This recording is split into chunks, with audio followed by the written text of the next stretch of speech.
The story you are about to hear is one of those rare encounters that leaves people questioning everything they thought they knew about myths, monsters, and the mysteries hidden deep within the wilderness.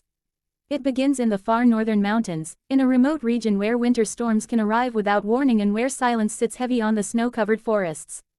It is a place where people still whisper about strange footprints, eerie calls at night, and shadows that move in ways that defy explanation. Most dismiss these tales as campfire imagination. But for one woman, a single night in a deadly blizzard changed her understanding of what might actually live out there. Her name is Rachel, an experienced hiker who grew up exploring mountains with her father. She knew how to read weather patterns, how to pack for emergencies, and how to stay calm when conditions became dangerous. But even experts make mistakes, and on that particular winter afternoon, Rachel underestimated the severity of a storm that rolled in faster than expected.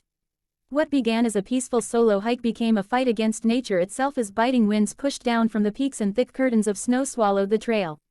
Visibility dropped to almost nothing. Her tracks disappeared behind her with each step. Within an hour, she realized she was lost. The cold sank into her bones quicker than she could have imagined. Her hands stiffened inside her gloves, her lips went numb, and every breath felt like she was inhaling knives. She tried to retrace her path, but the landscape had transformed into a white maze. Trees she recognized earlier now looked identical, coated in ice and snow. Her phone had no signal. The temperature began to fall sharply with the coming night, and Rachel knew that if she didn't find shelter soon, the cold would slowly, silently claim her. As daylight faded, panic tried to claw its way into her chest. She forced herself to keep moving, to keep searching for anything, a cave, a fallen tree, even a depression in the snow, anything that could give her a chance to survive the night. Her legs grew heavy. Her breathing became shallow. She stumbled several times, each fall sapping more strength.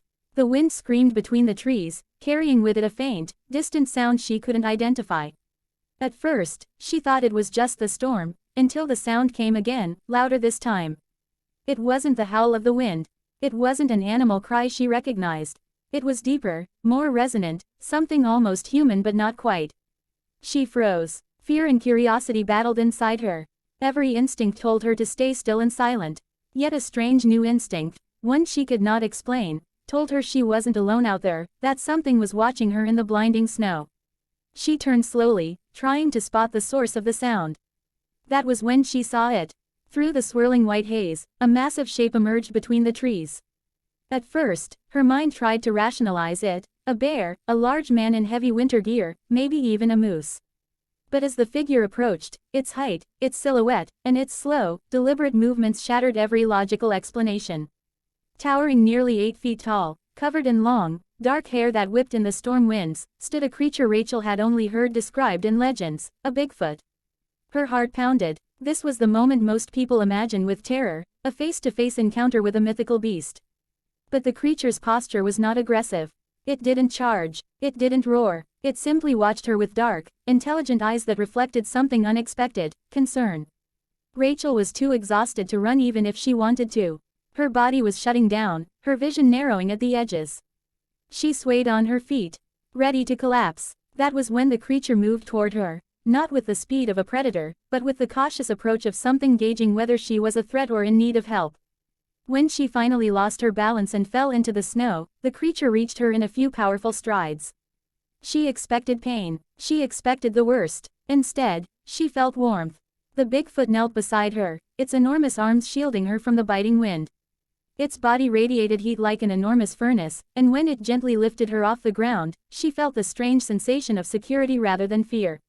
Rachel later said that in those moments, she sensed an emotional presence, not of a monster, but of a caretaker. The creature carried her through the storm as if her weight meant nothing. She could barely keep her eyes open, drifting in and out of consciousness. Each time she awoke, all she could see was a wide, muscular back covered in thick fur and a massive hand gripping her gently but firmly, making sure she didn't fall. It walked with purpose, as though it knew exactly where to bring her. After what felt like hours, the Bigfoot ducked under a natural rock overhang at the base of a slope where the wind couldn't reach. Snow had formed a thick barrier around the entrance, turning the space into a small, insulated shelter. The creature set Rachel down carefully on a bed of dry pine branches. Then it positioned itself beside her, curling its body around her to share heat, guarding her from the elements like a protective wall. Rachel could hear its slow, steady breathing. She felt its warmth envelop her. The creature occasionally made low, soft sounds, almost like humming. Whether it was communicating, comforting her, or simply trying to stay calm, she couldn't be sure. But she remembers this clearly. She didn't feel like she was with a beast. She felt like she was with something gentle, something aware of her suffering, something determined to keep her alive. Throughout the night, the storm raged outside.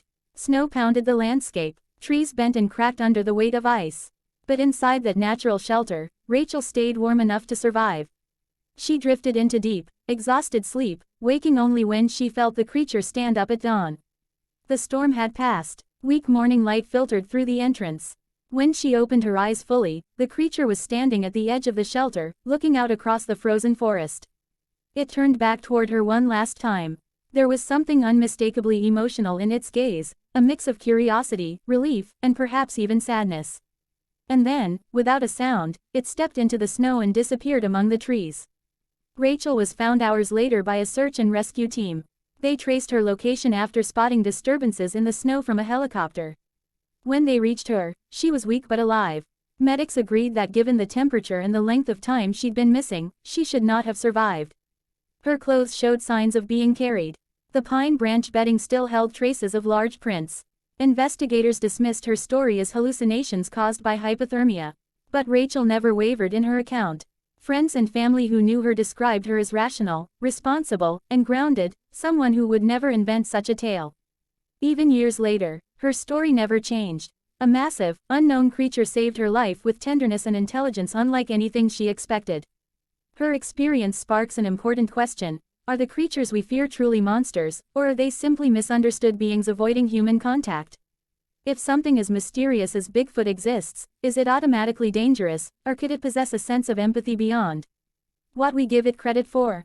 Rachel's encounter suggests that whatever this creature was, it chose compassion over hostility. It recognized her vulnerability, it acted with care, and it vanished before anyone else could see, as though it knew its presence would only bring fear from others. Some believe her story is proof that Bigfoot is not a mindless beast but a sentient, perhaps even emotionally complex creature. Others think she encountered a rare, gentle individual among a species we know nothing about. And some argue that her survival itself is evidence strong enough to take her account seriously. What is undeniable is that Rachel walked away from that mountain with a profound sense of gratitude and a changed perspective. She no longer sees the wilderness as empty or silent. She believes there are beings out there, beings we don't understand, who watch humans more closely than we realize. And sometimes, when the thin line between life and death is crossed, they intervene. Her story remains one of the most compelling and emotionally charged encounters ever reported. It pushes us to reconsider our assumptions about the unknown. Because maybe, just maybe, the creature we call Bigfoot isn't the monster of our nightmares, but a guardian lurking in the shadows, stepping forward only when a life hangs in the balance. And so we end with the question that still lingers. In a world filled with mysteries we've yet to solve, is it possible that humanity exists in forms we never expected? Perhaps the real story of Bigfoot has only just begun.